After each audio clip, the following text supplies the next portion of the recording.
नमस्कार, स्वागत है आप सभी का। मैं हूं प्रीति सिंह। इस वक्त की अहम खबरों के साथ बुलेटिन की शुरुआत करेंगे, लेकिन उससे पहले बात कोविड महामारी से बचाव की।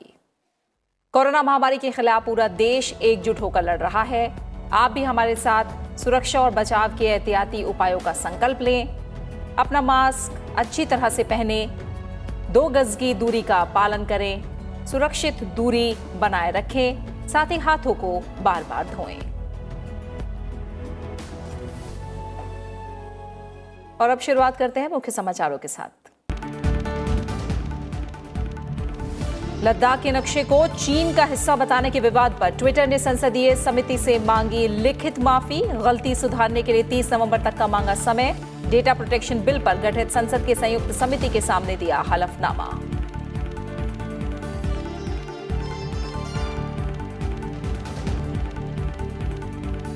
हम विचारधारा को राष्ट्रीय धारा से जोड़कर राष्ट्र निर्माण के लक्ष्य को कर सकते हैं पूरा। जेएनयू के चौथे सालाना दीक्षांत समारोह में बोले राष्ट्रपति रामनाथ कोविंद।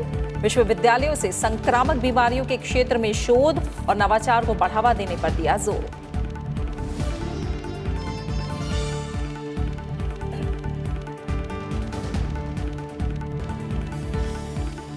भारत और अमेरिका ने रणनीतिक साझेदारी और साझा प्राथमिकताओं की प्रतिबद्धता दोहराई। प्रधानमंत्री नरेंद्र मोदी ने नवनिर्वाचित राष्ट्रपति जो बाइडेन को टेलीफोन करके दी बधाई। कोरोना महामारी और जलवायु परिवर्तन समेत विभिन्न चुनौतियों पर हुई चर्चा।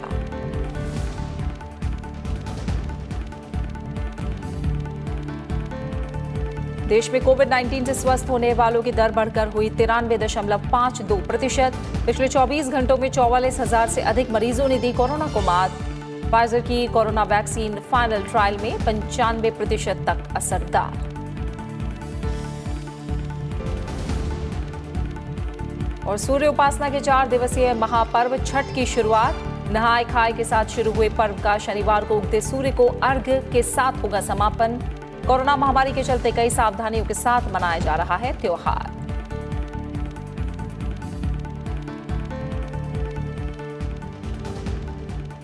राष्ट्रपति रामनाथ कोविंद का कहना है कि विचारधारा को राष्ट्रीय धारा से जोड़कर हम राष्ट्र निर्माण के लक्ष्य को पूरा कर सकते हैं। राष्ट्रपति ने दिल्ली में जवाहरलाल नेहरू विश्वविद्यालय के चौथे दीक्षांत समारोह में आज ये बात कही। राष्ट्रपति ने कहा कि छात्र खुद को लगातार अपग्रेड और एजुकेट करते हुए आगे बढ़ें, नहीं तो आउटडेट होने का खतरा हमेशा बना रहता है।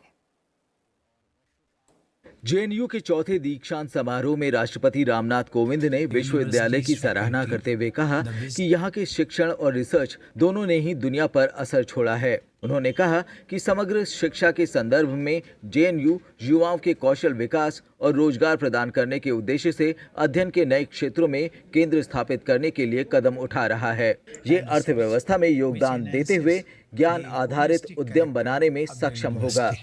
In the context of holistic education, I have been told that JNU is taking steps to establish centers in new fields of studies which aim at promoting skill development and employability of our youth. This will enable them to create knowledge-based enterprises and contribute to India's economic development. Setting up of the Atal Incubation Center is one of such new initiatives. It is likely to help innovators in scaling up their ideas and sharing the fruits of their work with the whole nation. राष्ट्रपति ने कहा कि देश के सभी हिस्सों से और समाज के सभी वर्गों से आने वाले छात्र उत्कृष्टता के लिए समान अवसर के माहौल में जेएनयू में अध्ययन करते हैं। उन्होंने कहा कि विश्वविद्यालय व्यक्ति निर्माण ही नहीं, राष्ट्र निर्माण भी करता है। JNU is among those select institutions of higher learning which can reach globally comparable excellence. All the students who have received their doctorate today must remember that scholars from JNU command very high regard in the global academic arena. They have been honored with prestigious prizes and honors. Their work is cited frequently by researchers and students all over the world. You have to build upon this rich legacy. राष्ट्रपति ने कहा कि ये विश्वविद्यालय के छात्रों के लिए गर्व की बात होनी चाहिए कि केंद्रीय वित्त मंत्री निर्मला सीतारमण और विदेश मंत्री एस जयशंकर जेएनयू के पूर्व छात्र रहे हैं। राष्ट्रपति ने कहा कि जेएनयू परिसर में स्थापित स्वामी विवेकानंद की प्रतिमा, जिसका हाल ही में प्रधानमंत्री नरेंद्र मोदी ने अनावरण किया है, वो छात्रों को स्वामी जी द्वारा प्रचारित और प्रचलित सार्वभौमिक आदर्शों की याद दिलाती रहेगी। दीक्षांत समारोह को संबोधित करते हुए केंद्रीय शिक्षा मंत्री रमेश पोखरियाल निशंक ने कहा कि इसमें कोई दो राय नहीं कि जेएनयू के छात्र छात्राएं भारत की शैक्षणिक व्यवस्था के ब्रांड एम्बेसडर हैं और पूरे विश्व में नाम रोशन कर रहे हैं। उन्होंने कहा कि नई शिक्षा नीति का लक्ष्य भारत को ज्ञान का केंद्र बनाना है। बदलते हुए एक भविष्यवादी सोच के साथ नई शिक्षा नीति को भी हमने लागू किया है। हमारी यह नीति पूरे देश, केवल देश में ही नहीं बल्कि संपूर्ण विश्व में विचार विमर्श का सबसे बड़ा केंद्र रहा है। ये सबसे बड़े रिफॉर्म के रूप में उभरी है। इस दौर में ऐसे रिफॉर्म का कोई दूसरा उदाहरण विश्व भर में मौजूद नहीं है। इस नीति के माध्यम से हम भारत को एक वैश्विक ज्ञान की महाशक्ति के रूप में स्थापित करने हेतु प्रतिबद्ध भी हैं और हम सक्षम भी हैं। अब इस नीति को क्रियान्वयन के धरातल पर उतारना हम सबकी सामूहिक जिम्मेदारी है। जेएनयू के चौथे दीक्षांत समारोह में छात्रों को उपाधि से सम्मानित किया गया। देश में कोविड-19 महामारी की स्थिति को देखते हुए दीक्षांत समारोह को वर्चुअल तरीके से आयोजित किया गया। भारत और अमेरिका ने रणनीतिक साझेदारी और साझा प्राथमिकताओं को लेकर प्रतिबद्धता दोहराई है। प्रधानमंत्री नरेंद्र मोदी ने अमेरिका के नवनिर्वाचित राष्ट्रपति जोसेफ आर बाइडेन से कल टेलीफोन पर बातचीत की और चुनाव में उनकी सफलता पर गर्मजोशी से बधाई दी। दोनों नेताओं ने भारत अमेरिका व्यापक वैश्विक सामरिक भागीदारी को बढ़ाने के लिए मिलकर काम करने पर सहमति जताई। साथ ही साझा प्राथमिकताओं और चुनौतियों के बारे में विचार विमर्श किया। बातचीत में कोविड-19 महामारी, जलवायु परिवर्तन और हिंद प्रशांत क्षेत्र में सहयोग पर भी चर्चा हुई। प्रधानमंत्री ने अमेरिका की नवनिर्वाचित उपराष्ट्रपति कमला हैरिस को भी बधाई दी। प्रधानमंत्री ने कहा कि उनकी सफलता भारत अमेरिकी समुदाय के सदस्यों के लिए गौरव और प्रेरणा का विषय है। प्रधानमंत्री नरेंद्र मोदी कल सुबह वीडियो कॉन्फ्रेंसिंग के जरिए बेंगलुरु टेक समिट 2020 का उद्घाटन करेंगे। बेंगलुरु टेक समिट 19 से 21 नवंबर तक चलेगी। ऑस्ट्रेलिया के प्रधानमंत्री स्कॉट मॉरिसन, स्विस कन्फेडरेशन के उपाध्यक्ष गाय पारमेलिन और कई अन्य हस्तियां भी समिट में भाग लेंगी। इनके अलावा भारत और पूरे विश्व के अग्रणी विचारक, उद्योग जगत के अग्रिम पंक्ति के नायक, तकनीकी विशेषज्ञ, अनुसंधानकर्ता, इनोवेटर, निवेशक, नीति निर्माता और शिक्षा क्षेत्र की महत्वपूर्ण हस्तियां भी इस कार्यक्रम में शामिल होंगी। इस साल सम्मेलन का मुख्य विषय नेक्स्ट इज नाउ है। इसके तहत महामारी के बाद के विश्व में उभरती मुख्य चुनौतियां, information technology and electronics, biotechnology के क्षेत्र में कोर टेक्नोलॉजी और इनोवेटिव टेक्नोलॉजीज के प्रभाव पर मुख्य रूप से चर्चा होगी। सम्मेलन का आयोजन कर्नाटक सरकार ने कर्नाटक नवाचार और प्रौद्योगिकी सोसाइटी, कर्नाटक सरकार के इंफॉर्मेशन टेक्नोलॉजी संबंधी vision group, biotechnology and startup, software technology park of India और MM active science tech communications के सहयोग से किया गया है।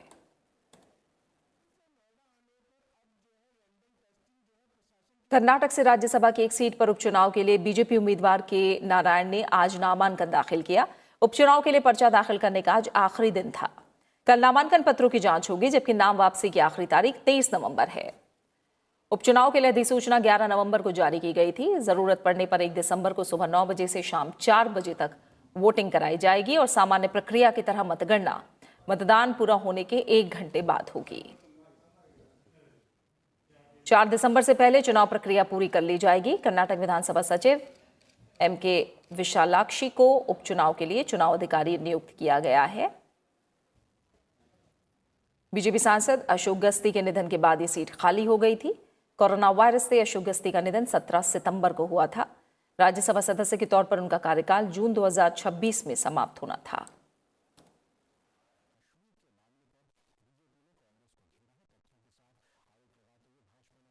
सोशल मीडिया प्लेटफॉर्म ट्विटर ने लद्दाख के नक्शे को गलत तरीके से चीन में दिखाने के लिए संसद की संयुक्त समिति से लिखित में माफी मांगी है। समिति के अध्यक्ष मीनाक्षी लेखी ने इसकी जानकारी दी। उन्होंने कहा कि ट्विटर ने गलती सुधारने के लिए 30 नवंबर तक का वक्त मांगा है। भारत के नक्शे को गलत तरीके से दिखाने के लिए ट्विटर इंक के मुख्य गोपनीयता अधिकारी डेमियन करन ने हलफनामा देकर माफी मांगी है। डेटा प्रोटेक्शन बिल पर बनी संसद की संयुक्त समिति ने लद्दाख को चीन का हिस्सा दिखाने के लिए ट्विटर की कड़ी आलोचना की थी। डेटा प्रोटेक्शन बिल पर बनी संसदीय समिति ने लद्दाख को चीन का हिस्सा दिखाए जाने पर बीते महीने ट्विटर के खिलाफ नाराजगी जताई थी। समिति ने कहा था कि ये राजद्रोह है और हलफनामे के तौर पर America based social media platform की मुख्य कंपनी से स्पष्टीकरण मांगा था।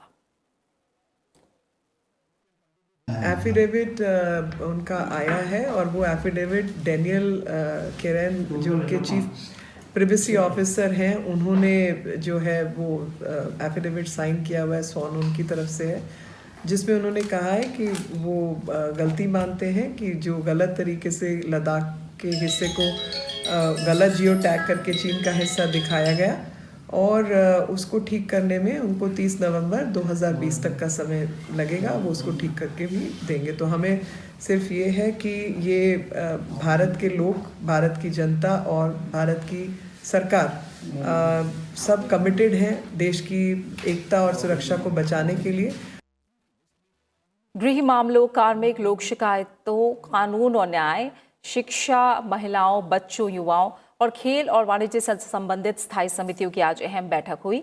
गृह मामलों की संसदीय स्थायी समिति की अहम बैठक में पैनल ने महिलाओं के खिलाफ अत्याचार और अपराध विषय पर मंथन किया। राज्यसभा सदस्य आनंद शर्मा इस समिति के अध्यक्ष हैं। वहीं वाणिज्य पर स्थायी समिति ने भारतीय उद्योग संघ के सचिव और कृषि विभाग के सचिव के साथ अहम मुद्दों पर विचार विमर्श किया। साथ ही शिक्षा, महिलाओं, बच्चों, युवाओं और खेल संबंधी स्थायी समिति ने 2021 में होने वाले ओलंपिक के लिए तैयारी पर चर्चा की, जबकि कार्मिक, लोक शिकायत, कानून और न्याय संबंधी समिति ने मसौदा रिपोर्ट को न्याय वितरण प्रक्रिया के सुदृढ़ीकरण पर चर्चा की है।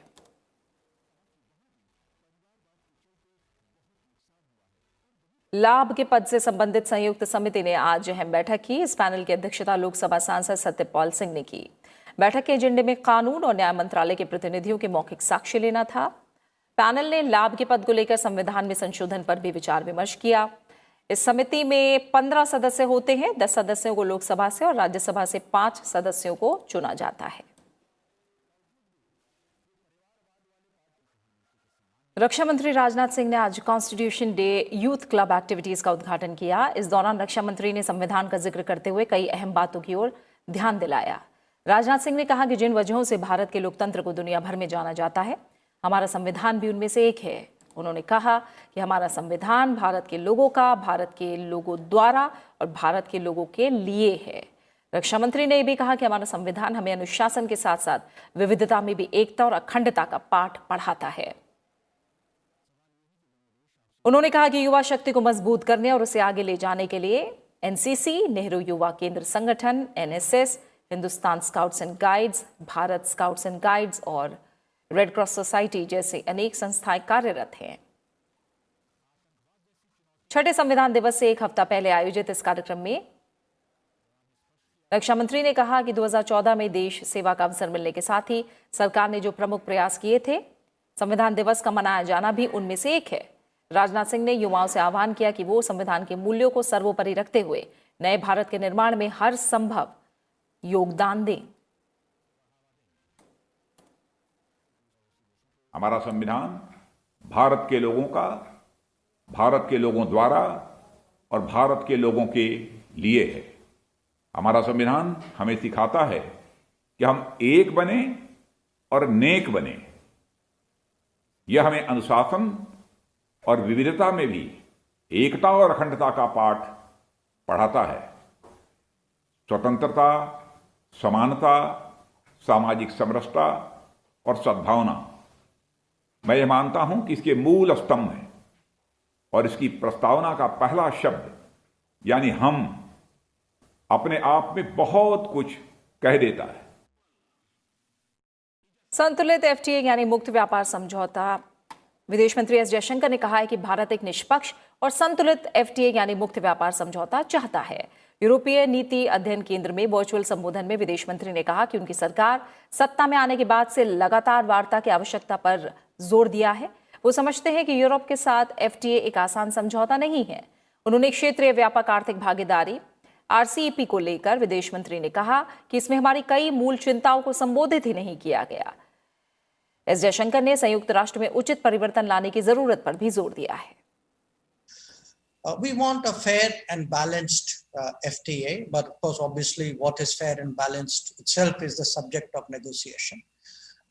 I recognize that an FTA with Europe is not an easy negotiation. Probably, maybe in the world, it must be the most difficult negotiation because it's a very high standard FTA. So we are not unaware of that. Again, if there are three issues in the world today which we should deal with collectively because there are no national solutions possible, one is climate change, one is pandemics, and one is terrorism. केंद्रीय स्वास्थ्य मंत्री doctor Harshvardhan ने HIV AIDS की रोकथाम के लिए एक अंतर्राष्ट्रीय सम्मेलन को आज संबोधित किया। डॉक्टर हर्षवर्धन ने कहा कि भारत ने कोरोना काल में एचआईवी एड्स के मरीजों का पूरा ध्यान रखा है। स्वास्थ्य मंत्री ने कहा कि भारत ने एचआईवी संक्रमण को कम करने और एचआईवी एड्स से होने वाली मौतों के मामले में कमी लाने में उल्लेखनीय उपलब्धि हासिल की है। उन्होंने कहा कि हम फ्री एड्स वर्ल्ड की तरफ बढ़ रहे हैं और उस दिशा में कदम उठा रहे हैं।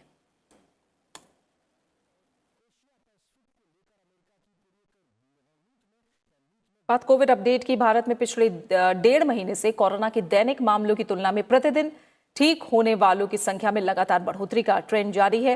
वहीं रिकवरी रेट 93.5% से ज्यादा हो गया है। देश में लगातार 11वें दिन भी 50,000 से कम नए मामले दर्ज किए गए। देश में कोविड-19 के कुल संक्रमितों की तुलना में सक्रिय मामले लगातार घटते जा रहे हैं। फिलहाल सक्रिय मामले महज 5.01% हैं। पिछले 24 घंटे के दौरान केवल 38,617 नए मामले सामने आए हैं, जबकि इस दौरान 44,739 मरीज ठीक हुए हैं।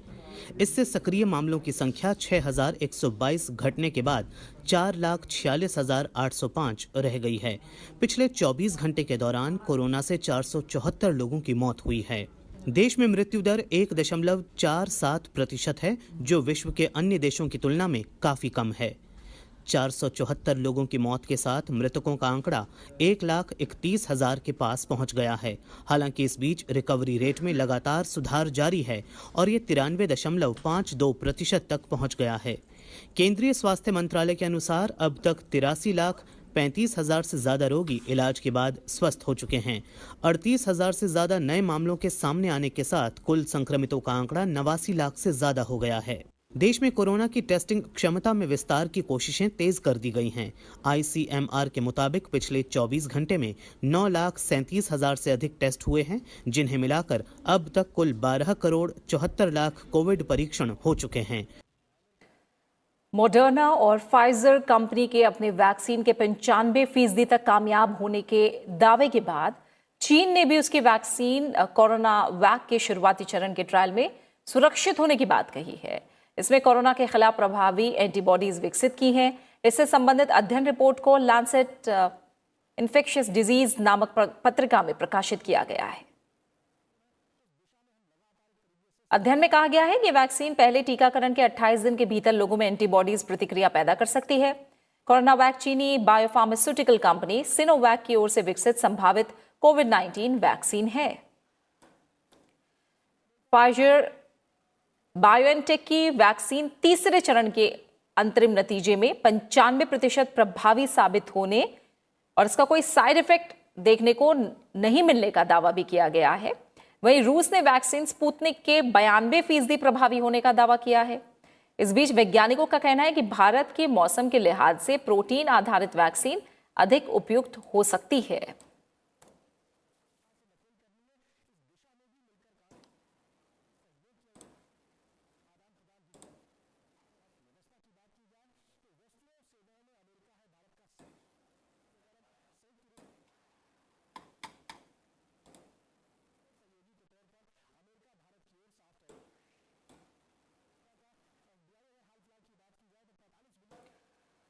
खबर गुजरात से है, जहां वडोदरा के करीब हुए भीषण सड़क हादसे में 11 लोग मारे गए जबकि 16 लोग घायल हुए हैं। मृतक सूरत के वराछा क्षेत्र में रहने वाले थे। राष्ट्रपति, उपराष्ट्रपति और प्रधानमंत्री ने इस हादसे पर गहरा दुख जताया है। राष्ट्रपति रामनाथ कोविंद ने वडोदरा में हुए सड़क दुर्घटना पर शोक व्यक्त किया है और अपने ट्वीट संदेश में उन्होंने कहा कि इस दुख की घड़ी में उनकी भावनाएं शोक संतप्त परिवारों के साथ हैं। उन्होंने घायलों के शीघ्र स्वास्थ्य लाभ की कामना की है।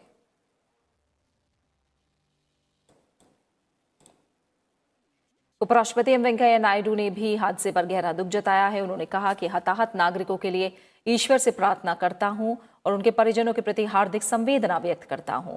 विश्वास करता हूं कि स्थानीय प्रशासन परिजनों और घायलों को यथासंभव सहायता और राहत उपलब्ध करा रहा है।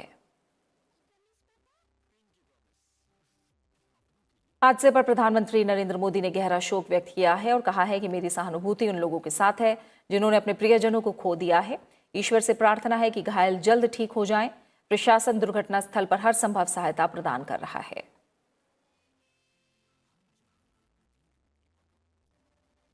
केंद्रीय गृह मंत्री अमित शाह ने वडोदरा में भीषण सड़क दुर्घटना पर शोक जताया है। उन्होंने ट्वीट करके कहा कि स्थानीय प्रशासन हर संभव सहायता उपलब्ध करा रहा है। उन्होंने मृतकों के परिवार वालों के प्रति संवेदना व्यक्त करते हुए घायलों को जल्द से जल्द स्वस्थ होने की कामना भी की है।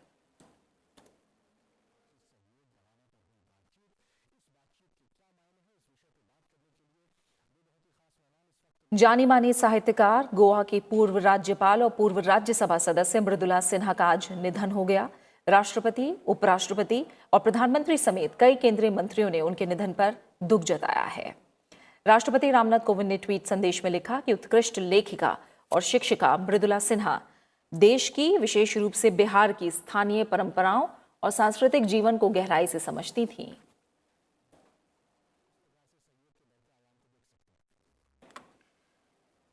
उपराष्ट्रपति एम वेंकैया नायडू ने अपने ट्वीट संदेश में लिखा कि गोवा के पूर्व राज्यपाल, भूतपूर्व राज्यसभा सदस्य, प्रख्यात लेखिका मृदुला सिन्हा का असामयिक निधन साहित्य और सांस्कृतिक जगत की अपूरणीय क्षति है।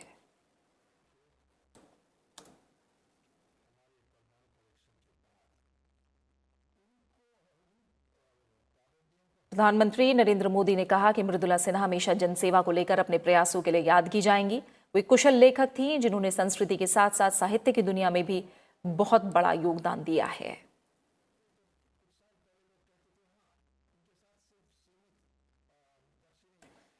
गृह मंत्री अमित शाह ने कहा कि मृदुला सिन्हा को सार्वजनिक सेवा के प्रति उनके प्रयासों के लिए याद किया जाएगा। वो एक कुशल लेखिका भी थी जिन्होंने साहित्य के साथ साथ संस्कृति की दुनिया में भी व्यापक योगदान दिया।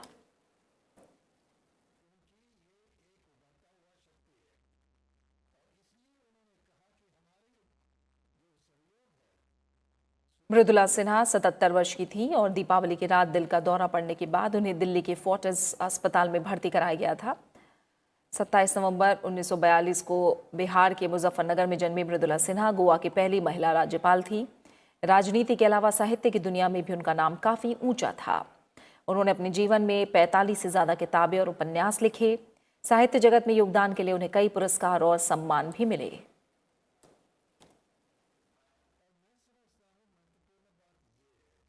प्रसिद्ध फिल्मकार, अभिनेता और लेखक शांताराम राजाराम वानकुद्रे की आज 119वीं जयंती है। सिनेमा जगत के पितामह माने जाने वाले शांताराम को एक सामाजिक और पारिवारिक पृष्ठभूमि पर अर्थपूर्ण फिल्में बनाने वाला फिल्मकार के रूप में याद किया जाता है। उन्होंने 50 से ज्यादा फिल्मों का निर्माण करके करीब 6 दशकों तक लोगों के दिलों में अपनी खास पहचान बनाई। उन्होंने चंद्रसेना, माया मछिंद्रा, अमृत मंथन, धर्मात्मा, दुनिया ना माने, पड़ोसी, अपना देश, दहेज, परछाइयां, सेहरा, बूंद, जो बन गए मोती, पिंजरा जैसी यादगार फिल्मों का निर्माण किया। 18 नवंबर 1901 को महाराष्ट्र के कोल्हापुर में जन्मे शांताराम को 1985 में फिल्म निर्माण में उनके योगदान के लिए दादा साहब फाल्के पुरस्कार से सम्मानित किया गया था। इसके अलावा उन्हें 1992 में पद्म विभूषण पुरस्कार से भी सम्मानित किया गया।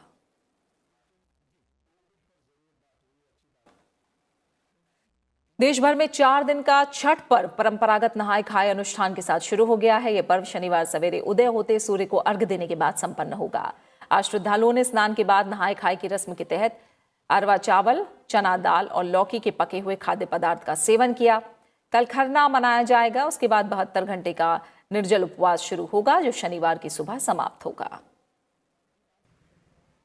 कोरोना महामारी को देखते हुए दिल्ली और बिहार सहित विभिन्न राज्यों में सख्ती की गई है। कुछ राज्यों में नदी किनारों और सार्वजनिक स्थान पर छठ पूजा की अनुमति नहीं दी गई है। वहीं पूजा के दौरान लोगों की संख्या कम रखने और सोशल डिस्टेंसिंग का पालन करने के लिए दिशा निर्देश जारी किए गए हैं। और इसी के साथ फिलहाल इस बुलेटिन में इतना ही, लेकिन चलते चलते एक बार फिर आपसे अपील, कोरोना महामारी के खिलाफ पूरा देश एकजुट होकर लड़ रहा है। आप भी हमारे साथ सुरक्षा और बचाव के एहतियाती उपायों का संकल्प लें। अपना मास्क अच्छी तरह से पहनें, 2 गज की दूरी का पालन करें, सुरक्षित दूरी बनाए रखें, साथ ही हाथों को बार बार धोएं। आप अपना अच्छे से ख्याल रखिए। फिलहाल मुझे दीजिए इजाजत। नमस्कार।